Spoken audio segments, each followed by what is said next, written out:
Hola, mi nombre es Kevin Gregorio Pérez Jiménez y soy estudiante de la licenciatura en Lenguas Internacionales en UNICACH.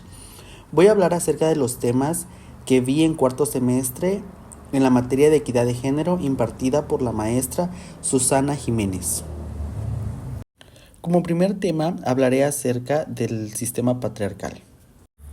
El concepto de patriarcado es antiguo y no necesariamente un aporte de las teorías feministas. El patriarcado se relaciona con un sistema de poder y por lo tanto de dominio del hombre sobre la mujer. El patriarcado es una creación histórica elaborada por hombres y mujeres en un proceso que tardó casi 2500 años en completarse. La primera forma del patriarcado apareció en el estado arcaico. La unidad básica de su organización era la familia patriarcal, que expresaba y generaba constantemente sus normas y valores. Las ideologías patriarcales que no solo construyen las diferencias entre hombres y mujeres, sino que las construyen de manera que la inferioridad de ésta es entendida como biológicamente natural. Se trata de un sistema que justifica la dominación sobre la base de una supuesta inferioridad biológica de las mujeres. Tiene su origen histórico en la familia cuya jefatura ejerce el padre y se proyecta a todo el orden social. Existe también un conjunto de instituciones de la sociedad política y civil que se articulan para mantener y reforzar el consejo expresado de un orden social, económico, cultural, religioso y político, que determina que las mujeres como una categoría social siempre estarán subordinadas a los hombres, cosa que no es así. El patriarcado es el sistema de todas las opresiones, todas las explotaciones, todas las violencias y discriminaciones que vive toda la humanidad, mujer, hombre y personas intersexuales, y la naturaleza históricamente construidas sobre el cuerpo sexuado de las mujeres. Ahora bien, pasaremos al tema de sexo-género. El concepto sexo refiere a las características biológicas, anatómicas, fisiológicas que tiene una persona al nacer, con las cuales se les identifica como hombres o mujeres. Vagina, útero, senos, vulva, de mujer. Pene, testículo, próstata, de hombre. Algunas personas nacen con características biológicas de ambos sexos, combinadas de múltiples formas, que se les denomina intersexuales. El género es una construcción social y cultural que asigna a personas unos roles y conductas esperadas dependiendo si es hombre o mujer. A través del género se establece qué significa masculino y femenino. Maternidad, trabajo doméstico, cuidado de otras personas, que las mujeres y las niñas se vistan de forma femenina, son estereotipos de mujer. Hombre, fuertes, agresivos, líderes, hombres. Tenemos que aclarar que el sexo es biológico y que el género está construido socialmente cultural. Ok, ahora vamos a proceder a hablar de algo que no me gusta. Manas, estereotipos. Roles de género. El concepto estereotipar se utiliza para referirse al proceso de atribuirle a un individuo características o roles únicamente en razón a su pertenencia a un grupo particular. Los estereotipos de género se refieren a la construcción social y cultural de hombres y mujeres en razón de sus diferentes funciones físicas, biológicas, sexuales, sociales. Estereotipo de género es un término general que se refiere a un grupo estructurado de creencias sobre los atributos personales de mujeres y hombres. Los roles de género en la sociedad definen cómo se espera que actuemos, hablemos, nos vistamos, nos arreglemos y nos comportemos según nuestro sexo asignado al nacer. Por ejemplo, a una mujer se le espera y a una niña que se vistan de forma femenina, cositas tiernas, rosas, educadas, complacientes y materiales. Pero ¿qué creen, manas? Traca, muchos hombres en la actualidad también estamos utilizando estas mismas maneras. ¿Por qué? Porque esto solo es un estereotipo que se debe romper. A su vez, se espera que los hombres sean fuertes, agresivos e intrépidos. Cada sociedad, grupo étnico y cultura tiene expectativas con relación a los roles de género, pero estos pueden variar mucho entre grupo y grupo. Pero ¿qué creen, manas? También ahí les hacemos traca, porque hay muchas mujeres que también usan prendas muy masculinas. Y está bien, porque hay que romper esa barrera de los estereotipos. También tenemos en cuenta que puede variar con el tiempo dentro de la misma sociedad. Por ejemplo, en los Estados Unidos anteriormente el rosa era considerado un color masculino y el celeste un color femenino. Ok, ahora vamos a hablar de un tema un poco amplio. Las olas del feminismo. Si echamos la vista atrás, unos 200 años, observamos cómo las mujeres han tenido que conquistar cada uno de sus derechos civiles y cuotas de igualdad, privilegios inherentes al hombre y negados a ellas solo por ser mujeres. Por ejemplo, hasta hace apenas 70 años las mujeres no podían votar en Francia. En los 60s y 70s en España necesitaban de la autorización del marido para cualquier gestión con la administración o entidades bancarias. Hasta la década de los 80s no se despenalizó el aborto en el marco de la democracia liberal. Y aún hoy asistimos a desigualdades como la brecha salarial, la conciliación, la violencia machista o el techo de cristal. A raíz de la Revolución Francesa y bajo el paraguas de la Ilustración, aparecen en Occidente los primeros movimientos feministas para defender la igualdad entre hombres y mujeres. Primera ola feminista. La primera ola feminista se desarrolla durante todo el siglo XIX y principios del XX, aunque tiene lugar en varias partes del mundo. Destacan los movimientos de Inglaterra, Estados Unidos y partes de Latinoamérica. Los objetivos del feminismo de la época perseguían los derechos en el matrimonio y algunos derechos políticos como el sufragio. Flora Tristán, socialista utópica francesa, destaca como una de las precursoras del feminismo moderno con obras como La emancipación de la mujer en 1845. Segunda ola feminista. La segunda ola feminista tiene lugar durante la segunda mitad del siglo XX, concretamente desde los años 60 hasta finales de los 80. Esta segunda ola del movimiento centra su lucha en una amplia variedad de temas, no solo en lo jurídico o en el reconocimiento de derechos civiles como lo hacía la primera. Las principales reivindicaciones de la segunda ola feminista son la sexualidad, la familia, la desigualdad, el trabajo fuera del hogar, la reproducción. Pasamos entonces a la tercera ola feminista. La tercera ola feminista se extiende desde la década de los 90 hasta la actualidad, aunque algunas autoras afirman que los acontecimientos recientes pertenecen a una cuarta ola.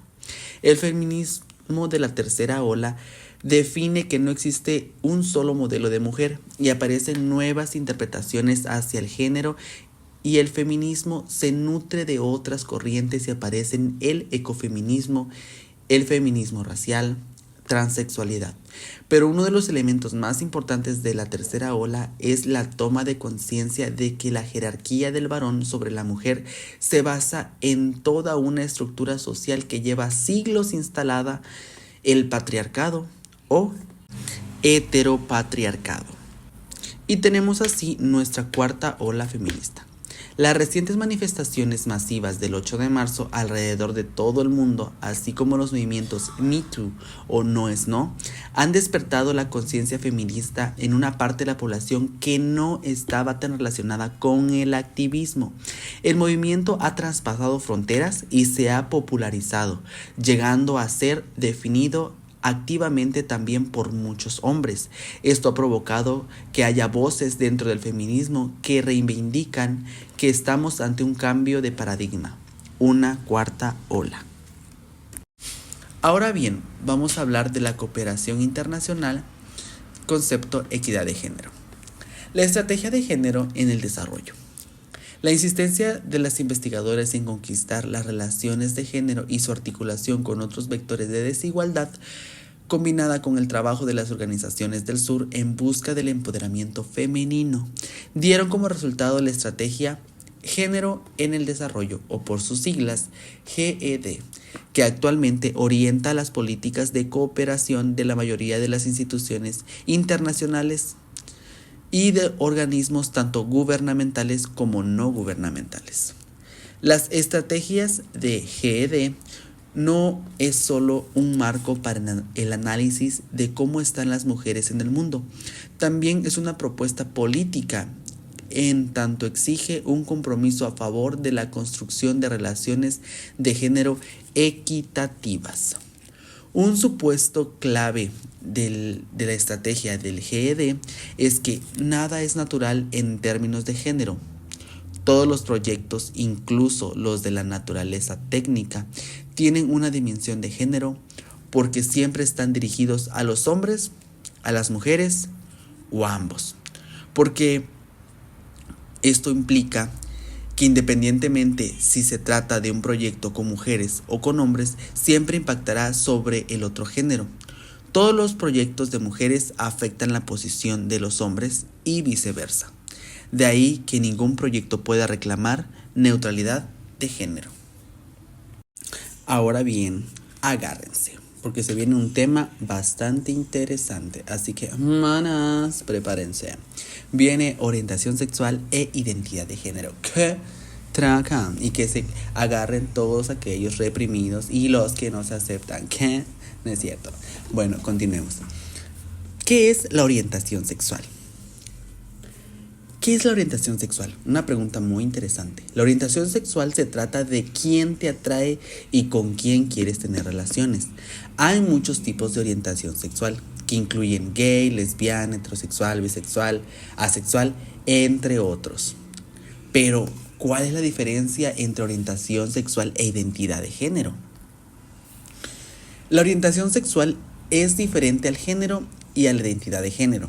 La orientación sexual se refiere a quien te atrae y hacia quien sientes atracción romántica, emocional, sexual. Mientras que la identidad de género no se trata de hacia quién sientes atracción, sino de quién eres. Hombre, mujer, gender queer, etc. Y tú te quedas así como de que, ¿qué?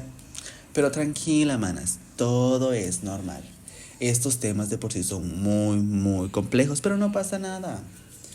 Bueno, esto quiere decir que ser transgénero, sentir que el sexo que te asignaron al nacer es diferente al género con el que te identificas. No es lo mismo que ser gay, lesbiana o bisexual. La orientación sexual se trata de con quién quieres estar. La identidad de género se trata de quién eres. Pay attention, please. Hay muchas identidades relacionadas con la orientación sexual. Las personas que se sienten atraídas por personas de un género diferente, por ejemplo, mujeres que se sienten atracción por los hombres u hombres que sienten atracción por las mujeres, pues son llamadas heterosexuales. Sí, aquellos que muchas veces son muy, pero muy, muy homofóbicos. No todos, pero sí muchos. Las personas que sienten atracción por personas del mismo género, suelen llamarse a sí mismas homosexuales, en el caso de los hombres, y en el de las mujeres, lesbianas. Las personas que se sienten atraídas tanto por hombres como por mujeres, suelen llamarse a sí mismas bisexuales.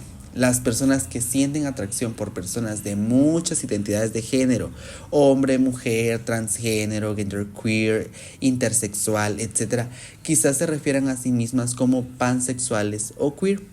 Las personas que no están seguras sobre su orientación sexual suelen llamarse a sí mismas curiosas o cuestionándose o question en inglés.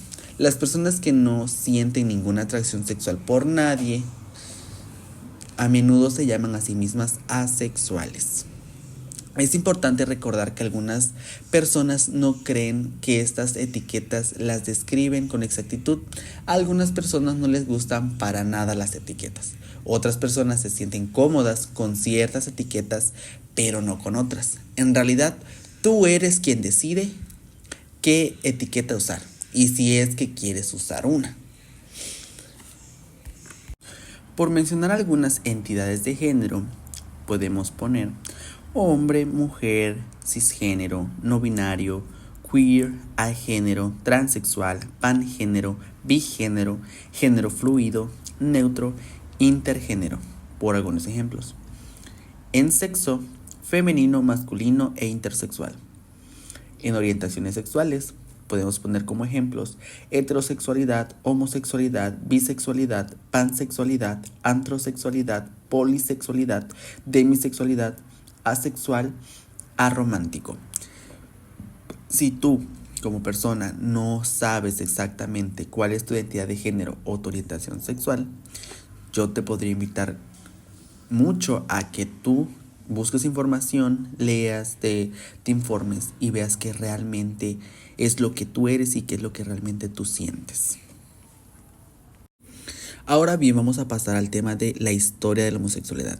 Porque sí, la homosexualidad existe desde el principio de los tiempos, aunque le pesen a muchos. Bueno, la homosexualidad en la prehistoria. Desde Grecia, desde los años 630-610 a.C., con Safo, la poetista griega.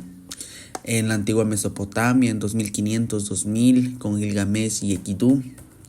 Roma, la bisexualidad romana era norma, era algo normal. El emperador Julio César, el emperador Nerón, Heliogábalo, el emperador transexual. Un nombre algo trabado, la verdad. Heliogábalo. Los imperios se convierten en el cristianismo. Es aquí donde el cristianismo realmente hace que se castigue la homosexualidad. Cuando el cristianismo entra en la sociedad, empiezan a poner como pecado la lujuria que traía ser homosexual. Cuando antes era de lo más normal, ya habíamos visto en Roma, ¿no? Dice, el emperador Teodosio condenaba a muerte a los ciudadanos que se atrevían a practicar lujuria abominable con hombres, a esa magnitud, abominable. Así que se convirtió en el primer emperador en aplicar leyes en contra de la homosexualidad de forma contundente. Agustín de Hipona, principal autor de los discursos homofóbico cristiano, fue obispo misógino y homofóbico.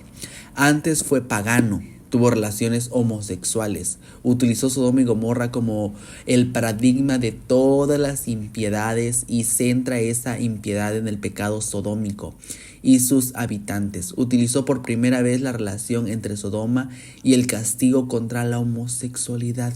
Vean muy bien, a partir de que estas personas empezaron a usar la fe en contra de las relaciones homosexuales, de relaciones de amor como una relación lujuriosa y de pecado, fue donde se empezó a castigar. Y pues utilizan mucho a Sodoma y Gomorra, ¿no? Como ya bien sabemos todos en la Biblia, pues sí, claramente la Biblia menciona el castigo que Dios le dio a Sodoma y Gomorra por los tantos pecados que habían ahí. Y pues así poco a poco fue transcurriendo en el siglo V, en la Edad Media, marca una época muy retrógrada y con consecuencia represiva de todo lo que significa la sexualidad. La Iglesia impone a la sociedad medieval que el sexo solo es posible dentro del matrimonio y este debe tener una finalidad exclusivamente reproductiva. La Iglesia considera el deseo sexual como una especie de enfermedad. Miren, hasta ese grado, de verdad. Del siglo de la Ilustración, la Revolución Francesa en 1789-1799, la homosexualidad se despenaliza y deja de ser un crimen. Desde los periodos de 1789 a 1799. Francia en 1791, Mónaco en 1793, Luxemburgo 1794, Bélgica 1795, en México hasta un siglo después en 1872. La ley de sodomía. Fue una ley de sodomía que entró en vigor en Inglaterra en 1534 durante el reinado de Enrique VIII, siendo la primera legislación gubernamental contra la homosexualidad en el país, ya que anteriormente había sido perseguida solo por los tribunales eclesiásticos. Es hasta aquí donde ya también la ley lo penaliza, empieza a penalizar a los homosexuales. La ley establecía la pena de muerte por ahorcamiento y no se levantó este castigo hasta 1861. Varios siglos de criminalización, torturados, condenados, etc. En Alemania, el Comité Científico humanitario fue fundado en Berlín el 14 o 15 de mayo de 1897 para hacer campaña por el reconocimiento social de hombres y mujeres homosexuales transgénero para luchar contra la persecución del artículo 175 del Código Penal alemán. El artículo 175 del Código Penal alemán fue una norma jurídica que estuvo vigente en Alemania desde el 1 de enero de 1872, cuyo contenido penaba las relaciones homosexuales entre personas del sexo masculino. En Alemania, el régimen nazi en 1933, la guerra nazi contra los homosexuales, porque sí, Hitler era homófobo. Hitler retoma el artículo 175 de Alemania. La Segunda Guerra Mundial finaliza en 1945 y se acaba el nazismo. Cabe destacar un dato curioso, que mientras Hitler estaba al mando de las fuerzas nazis, todo aquel que era homosexual se le ponía un triángulo rosa del lado izquierdo como destacamiento de que era una persona homosexual, a la cual deberían castigar aún más que a todas las personas que ellos castigaban, ¿no? Y no fue hasta 1989 que este artículo se eliminó completamente. En Estados Unidos, en Stonewall, la histórica noche en que los gays se rebelaron en un bar de New York y cambiaron millones de vidas. Alrededor de la 1:20 a.m. del 28 de junio de 1969, las fuerzas policiales allanaron en el Stonewall Inn. Una mujer trans se rebela, Marsha P. Johnson. Cabe recalcar que esta mujer trans fue la primera que hizo un movimiento acerca de una revelación en contra de las policías y de las fuerzas policiales, ¿no? Que en ese caso abusaban del poder y denigraban a las personas tanto de color como a personas homosexuales. Cabe aclarar que esta mujer trans, aparte de ser una mujer trans, era negra. Y esto le atribuía aún más castigos según las personas discriminatorias de ese entonces, ¿no? Tan mal estaba en esa situación. Entonces se crea el Frente de Liberación Gay. Fue una organización política formada en junio de 1969 en Nueva York por gays y lesbianas como reacción a los disturbios de Stonewall. Desde entonces hasta hoy, la mayor parte de los festivales del orgullo LGBT son en estas fechas para conmemorar esa histórica noche donde por fin alguien de la comunidad LGBT dijo no, me respetan y empezaron a hacer esos movimientos. En poco tiempo surgieron organizaciones similares en Argentina desde 1967, Australia, Bélgica, Canadá, Francia, España, México, en el 65, 66 en Nueva Zelanda, Países Bajos, Reino Unido. No tardaron en aparecer otros grupos en los mismos objetivos la mayoría de los países del mundo. Y poco a poco así se fue haciendo la lucha en contra de todas esas personas que abusaban del poder y que hacían discriminación hacia las personas homosexuales. En México el Movimiento de Liberación Homosexual MLH, década de los 70. Frente Homosexual de Acción Revolucionaria en México, el FAR, en el 26 de julio de 1978, es la historia del movimiento que dio visibilidad a la comunidad LGBT en México. Un año después encabezó la que es considerada la primera marcha del orgullo LGBT en nuestro país, el 29 de junio de 1979. Grupo Lamba de Liberación Homosexual o colectivos lésbicos. El primer manifiesto pro derechos homosexuales en México. Redactado por el escritor Luis González de Alba, el primer manifiesto pro derechos homosexuales se publicó en la edición de agosto del suplemento La Cultura en México de la Reserva Siempre, que dirigía el cronista Carlos Monsiváis en agosto de 1975. Y no es hasta el 17 de mayo de 1990 que la Asamblea General de la OMS elimina la homosexualidad de su lista de enfermedades psiquiátricas. Legalizan el matrimonio homosexual en varios países, ejemplos: Canadá en 2005, Argentina 2010, Uruguay 2013, Brasil 2013, México y Estados Unidos en 2015, Colombia en 2016. Y pues así un poco de la historia acerca de la homosexualidad. Pasamos ahora a la teoría queer. La teoría queer es un campo de la teoría crítica que surgió a principios de la década de 1990, cuando comenzaron a elaborarse las políticas sobre la identidad gay. La teoría queer se centra en la concepción de que la identidad de una persona no es fija y no determina quién es. Se aleja de los comportamientos y creencias que estipula la sociedad acerca de cómo debe ser un hombre o una mujer.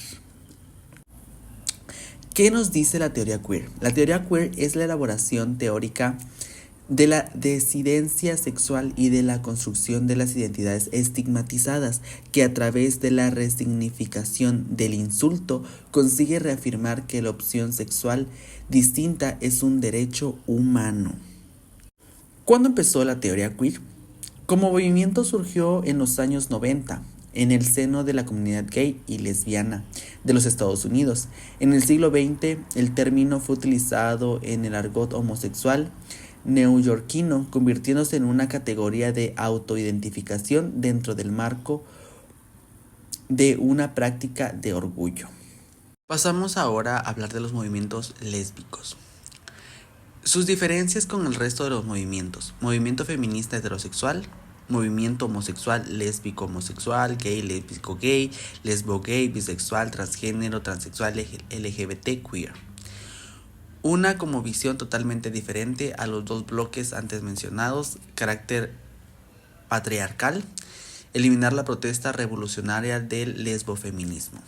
El movimiento lesbofeminista lucha contra el conjunto de las estructuras internacionales de dominación patriarcal: la OMC, la ABM, el FMI, la AID, las políticas de la ONU o los institutos de tratados comerciales como el ALCA, la Organización Mundial del Comercio, Banco Mundial, Fondo Monetario Internacional, AID Internacional, Organizaciones de las Naciones Unidas, Área de Libre Comercio de las Américas.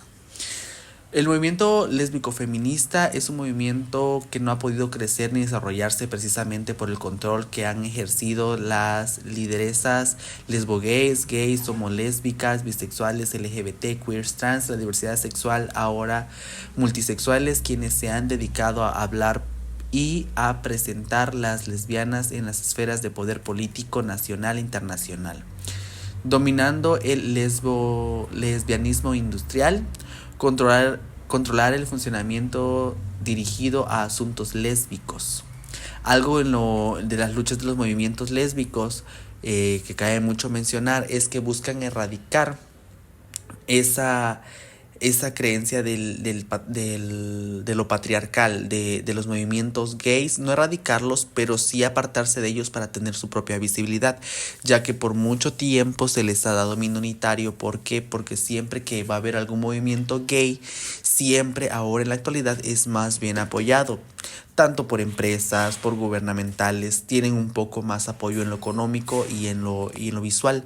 En cambio, las lesbianas o los movimientos buscan tener ese mismo resultado porque siempre se les ha opacado por el conocimiento patriarcal que se tiene de que el hombre pues es superior, aún siendo gay pues no dejan de ser hombres. Entonces se busca apartar de ese movimiento para poder tener su propia visibilidad. Vamos ahora con el TERF. TERF es un acrónico del término en inglés Trans-Exclusionary Radical Feminist, que por su traducción literal al español significa feminista radical trans-excluyente. TERF se usa para referirse a las feministas que, según otras, son transfóbicas. Se refiere a las feministas que excluyen a las mujeres transexuales de su defensa de los derechos de la mujer. Estas feministas afirman cosas como que las mujeres trans no son mujeres, impulsando que las excluya de los espacios femeninos, y también se oponen a las legislaciones garantizadas hacia personas transgénero. Las TERF vendrían a tener una posición biologista a la hora de entender el género, y de esta perspectiva el feminismo englobaría la lucha de las mujeres cis es decir, aquellas que representan a la asignación del sistema médico jurídico binario, pene varón, vulva mujer. De esta manera, las personas transexuales quedarían fuera y sus aspiraciones a formar parte del movimiento feminista son vistas como una forma de borrar a las mujeres y su ancestral lucha, basada en la relación producción-reproducción y las desigualdades que de dicho par binómico se desprenden: mundo público y privado, amos y esclavas, dominadores y dominadas. Lo cual, en mi opinión muy personal, mi opinión de mi Kevin Gregorio Pérez Jiménez, y que se ataque quien se tenga que atacar. Yo digo que no deberían excluirlas, porque si una chica trans es una chica trans, debería entrar en los mismos derechos de una mujer, porque es una chica trans, es una mujer. Pero muchas mujeres lesbianas pues no entienden eso, muchas feministas no entienden eso. Una mujer trans es una mujer y puede estar porque se siente y al final de cuentas es una mujer. Pero muchas personas no lo van a entender, así que pues esa es mi opinión. Y damos inicio al último de los temas vistos en este semestre, la LGBT-fobia. La homofobia es la actitud hostil u odio irracional respecto a los homosexuales, sean estos hombres o mujeres. El término fue utilizado por primera vez en 1971, pero no fue sino hasta finales de los 80 que el término apareció en los diccionarios europeos, pese que el componente clave de la homofobia es el rechazo irracional hacia los homosexuales. No puede ser reducido solo a eso. Uno de los más recientes trabajos que aluden al tema sostienen que la homofobia es un término que ha sido construido para significar el temor y aversión que provoca la homosexualidad y aquellos que la practican. La homofobia opera de varios niveles, de maneras personales, institucional, cultural, moral. La homofobia es similar a las otras formas de violencia presentes en nuestras sociedades, como el racismo y el sexismo. Todas ellas comparten un rasgo común. ¿Cuál es la deshumanización del otro? Girl, no entiendo. Muchas personas de verdad que tienen la mente tan cerrada. Además, esa falta de empatía hacia el otro parte del supuesto de que su existencia pone en peligro la propia, cosa que no es así. O sea, chicas, de verdad que yo me quedo así como que, manas, que cada quien viva su vida como pueda. No obstante, hay algo que hace que la homofobia sea una hostilidad específica. La mayoría de las veces se presenta como un sentimiento natural de rechazo hacia lo femenino. Muchos hombres por eso están tan reprimidos por esa situación de no aceptarse. Ahora bien, varios autores reconocen una homofobia específica dirigida contra gays, lesbianas, transexuales, transgéneros e intersexuales, razón por la cual prefieren hablar de gayfobia, homofobia, lesbofobia o transfobia. Todas las variantes u otras que se pueden anunciar designan variantes posibles de la homofobia. Por favor, no, esos temas de verdad que me duelen mucho porque son cosas que no deberían pasar. La LGBT-fobia realmente es un tema muy duro que cada persona homosexual enfrenta, más aún las personas transexuales, ya que esas personas son las más lastimadas ante la sociedad, las más tachadas, las personas que más sufren. De verdad que si sufren algún tipo de acoso, algún tipo de cosa que les estén haciendo, nunca se callen, levanten la voz. Hay instituciones que apoyan a las personas homosexuales. Se pone de relieve que las personas transgénero han sido un grupo social tradicionalmente marginado y estigmatizado, puesto que sus identidades no se conforman o no se ajustan a los cánones normativos del género. En 2022 se registraron al menos 87 muertes violentas de personas LGBT+ en el país, por motivos presuntamente relacionados con su orientación sexual o identidad o expresiones de género. Esta cifra representa un aumento en relación con los años anteriores, que fueron 78 para el 2022 y 79 para el 2021. En esas fechas pues recordemos que bajaron porque estábamos en pandemia y pues casi nadie salía de sus casas. La homofobia realmente trae mucho peligro para las personas en México aún. De las 32 entidades del país, identificamos que al menos 24 de ellas se registró el asesinato de una o varias personas LGBT. En el año 2022, Oaxaca ocupa el primer lugar con un total de 11 asesinatos registrados, seguidos por Veracruz con 10, Chihuahua con 9 y el Estado de México con 7. En verdad que esto es muy alarmante porque claramente corremos muchos riesgos, así que siempre tengan cuidado, nunca dejen intimidarse por nadie, hablen con las personas de que tengan más confianza y siempre, siempre, siempre estén alerta porque las personas que pertenecemos a la comunidad LGBT no estamos excluidas de ningún tipo de violencia, tanto en la calle, en la escuela, en la casa, donde sea. Podemos tener eso, por favor, los invito de todo corazón que visiten las instituciones. Hay instituciones tanto en Chiapas y como en muchos lugares donde pueden apoyar a las personas LGBT. No se callen, adelante. Dile no a la LGBT-fobia. El 17 de mayo es el Día Internacional de la lucha contra la LGBT-fobias, así que le hago una invitación a todas las personas pertenecientes a LGBT. No estás solo, no estás sola, busca ayuda. Realmente el ser lesbiana, el ser gay, ser bisexual, lo que seas, no está mal. Mal está que creas que estás mal. Ámate, quiérete, vive feliz, lucha por tus sueños, por ti mismo y sobre todo siempre con la mente en alto. Y pues eso es todo. Bueno, gracias por escucharme. Soy Kevin Gregorio Pérez Jiménez y esto fue un poco de lo que vimos durante el semestre en la materia de equidad de género de la licenciatura en lenguas internacionales y muchas gracias por escuchar.